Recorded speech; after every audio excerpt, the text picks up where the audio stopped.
जहां एक तरफ चीन पोलर लड़ाई में लगा हुआ है, आर्कटिक में रूस से तो अंटार्कटिका में ऑस्ट्रेलिया से हो रही है भिड़ंत, तो वहीं दूसरी तरफ चीन को समझाने के लिए अमेरिका ने अपना सबसे खतरनाक हथियार कर दिया है भारत के आसपास तैनात। आइए जानते हैं कौन सा हथियार है जिससे पूरी दुनिया डरती है और अमेरिका ऐसे हथियार को उसी समय लगाता है जब उसे किसी देश को तहस नहस करना होता है। साथ ही साथ रूस और ऑस्ट्रेलिया मिलकर अब कैसे धोने वाले हैं चीन को। आइए जानते हैं इन खबरों को विस्तार से। चीन की जमीन हड़पू नीति अब पूरी दुनिया में सभी देशों को पता चल गई है और दुनिया का कोई छोर नहीं है जिस पर अपना दावा ठोकने की तैयारी न की हो चीन ने यह दावा ठोका न हो। चीन की हरकतों से एकदम साफ दिखता है कि उसकी नजरें अब उत्तर में आर्कटिक और दक्षिण में अंटार्कटिका पर टिकी हुई है। वैसे चीन का इन दोनों क्षेत्रों से कोई दूर दूर तक लेना देना नहीं है, लेकिन उसके मंसूबे किसी कानून, किसी सीमा या किसी अंतर्राष्ट्रीय संधि को मानते ही नहीं है। आर्कटिक में अपने दावों की वजह से चीन पहले ही रूस के साथ लड़ाई मोड़ ले चुका है और अब आर्कटिक में बर्फ पिघल रही है और इसके साथ ही इस क्षेत्र पर झगड़ा भी बढ़ता जा रहा है। अब सुदूर दक्षिण में स्थित अंटार्कटिका में भी यही हाल देखने को मिल रहा है। 7 देशों ने अभी इस द्वीप को अपने अपने हिसाब से बांटा हुआ है। ऑस्ट्रेलिया इस द्वीप के 42% जमीन पर अपना दावा रखता है, लेकिन अब इसी द्वीप में चीन आगे बढ़ा जा रहा है। उत्तर में आर्कटिक हो या फिर दक्षिण में अंटार्कटिका, दोनों ही जगहों में चीन के लिए लालच की वजह प्राकृतिक संसाधन है जो कि भरपूर मात्रा में है। इसके अलावा आर्कटिक में चीन अपना एक नया व्यापार का रास्ता बनाना चाहता है ताकि उसके लिए जो मलक्का स्ट्रेट की समस्या है वह खत्म हो सके। आर्कटिक पर अपना दावा मजबूत करने के लिए चीन अपने आप को एक नियर आर्कटिक स्टेट कहता है, जबकि आर्कटिक से उसका दूर दूर तक कोई लेना देना नहीं है। वैसे चीन के इस मंसूबे से रूस भी भली भांति परिचित है। रूस के उत्तर में ही आर्कटिक है और रूस चाहता है कि वहां वह यूरोप तक अपनी पहुंच आसान बनाने के लिए नॉर्थर्न सी रूट को स्थापित करे। ऐसे में इस स्थान पर चीन और रूस के हितों का टकराव दिख रहा है। अंटार्कटिका पर चीन की नीयत में खोट वैसे ही है। चीन चाहता है कि इस जगह पे वह मछली पकड़े, तेल गैस निकाले और मिनरल्स का खनन करे। वैसे आपको बता दें 1961 में एक अंटार्कटिका ट्रीटी सिस्टम बनी थी जिसके अनुसार यहाँ पर किसी तरह की सैनिक गतिविधियां नहीं की जा सकती है। ऐसे में चीन वहाँ कैसे पहुँचा? तो चीन यहाँ मछली पकड़ने के बहाने और वैज्ञानिक शोध के बहाने धीरे धीरे पहुंचा और अपना प्रभाव बढ़ाने लगा। तो चीन की विस्तारवादी नीति सिर्फ हिमालय क्षेत्र, मध्य एशिया या दक्षिण चीन सागर तक ही नहीं है, यह तो उत्तर से दक्षिण छोर तक दुनिया के फैल चुका है। अब आप इससे समझ सकते हैं कि आने वाले कुछ दशकों में कितने बड़े बड़े झगड़े रखे हुए हैं चीन के साथ। वहीं भारत के साथ चीन की दादागिरी को कम करने के लिए अब अमेरिका ने उठा लिया है बड़ा ही भयंकर कदम। 29 घंटे की यात्रा करके भारत में पहुंचा है B-2 बॉम्बर्स, जो कि स्टेल्थ है और साथ ही साथ अमेरिका का सबसे खतरनाक हथियार है और ये खास तौर पर भारत की मदद के लिए आया है। ये B-2 स्टील्थ बॉम्बर्स क्या चीज है, इसका अंदाजा आप ऐसे लगाइए कि अमेरिका इसका इस्तेमाल तब करता है जब पूरी की पूरी सेना को तबाह करना हो या किसी क्षेत्र को पूरे तरीके से बर्बाद करना हो।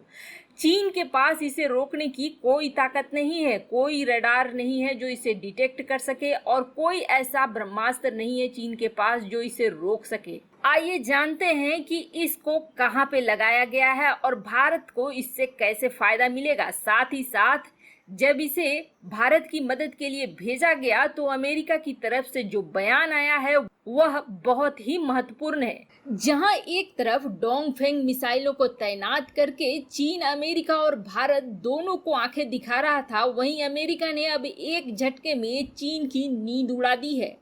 चीन के लिए जहां अमेरिका ने अपने गुआम बेस पर B-1B को तैनात कर दिया है, वहीं भारत के लिए B-2 स्टील्थ बॉम्बर्स को भेज दिया है। चीन और अमेरिका के बीच जारी तनाव अब गंभीर रूप लेता दिखाई दे रहा है। अमेरिका ने चीन की बढ़ती दादागिरी पर रोक लगाने के लिए चारों तरफ से घेरेबंदी को शुरू कर दिया है।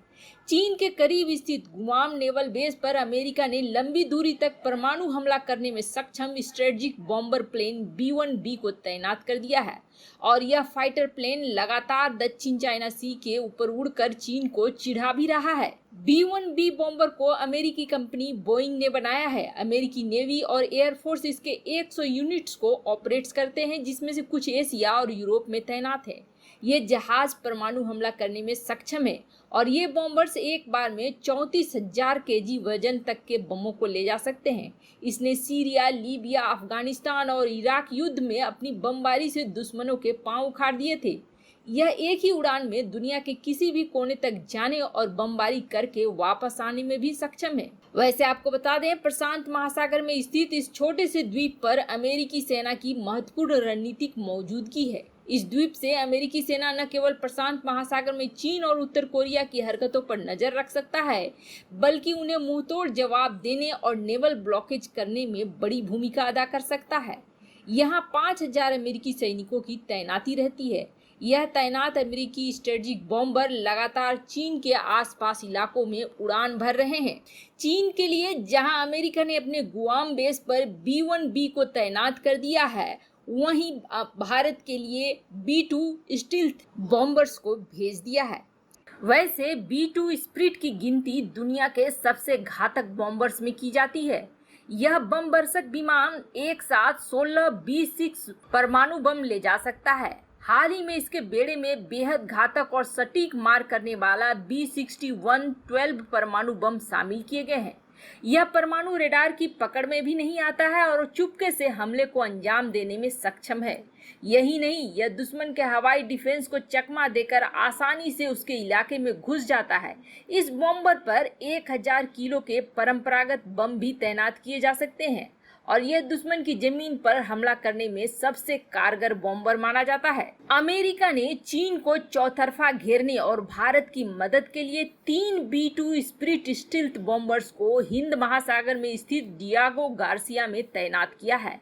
ये विमान करीब 29 घंटे की यात्रा करके अमेरिका के मिसौरी एयरफोर्स बेस से डियागो गार्सिया पहुंचे हैं और ऐसा माना जा रहा है कि करीब 1.5 साल बाद परमाणु बॉम्बर की इस तैनाती के जरिए अमेरिका ने चीन और ईरान दोनों को संदेश दिया है। ये बॉम्बर ऐसे समय में डियागो गार्सिया पहुंचे हैं जब भारत और चीन के बीच लद्दाख में सीमा विवाद अपने चरम पर है। अमेरिका का डियागो गार्सिया नेवल बेस न केवल भारत बल्कि पूरे हिंद महासागर के लिए खास है। दरअसल हिंद महासागर के केंद्र में स्थित चागोस द्वीप समूह में लगभग 60 द्वीप समूह और 7 एटोल हैं। इसका सबसे बड़ा द्वीप है डिएगो गार्सिया। यह द्वीप समूह बहुत छोटा है, जिसका क्षेत्रफल 60 वर्ग किलोमीटर है और 698 किलोमीटर लंबी तटरेखा है। इस द्वीप का स्वामी अभी ब्रिटेन है और उसने इसे अमेरिका को दे दिया है। चागोस द्वीप समूह हिंद महासागर के बीच में स्थित है, जो पश्चिम में अफ्रीकी मुख्य भूमि के तट से और पूर्व में दक्षिण पूर्व एशिया से लगभग समान दूरी पर है। यानी कि ये एक ऐसी स्थिति पर है जहां से चीन को काउंटर करना बड़ा ही आसान है, और खासकर तब जब वह भारत पर हमले की सोचता है तो। और सबसे बड़ी बात कि अमेरिका ने क्या बयान दिया। अमेरिका ने बयान दिया है कि 29 घंटे का सफर तय करके यह भारत के करीब पहुंचा है, तो अमेरिका इस चीज को बतलाना चाहता है कि अमेरिका अपने दोस्तों के लिए कितना ज्यादा सजग है और अपने दोस्तों के लिए कुछ भी कर गुजर सकता है। यानी कि चीन अगर हमला करने की कोशिश करता है तो चीन की सबसे बड़ी मूर्खता होगी।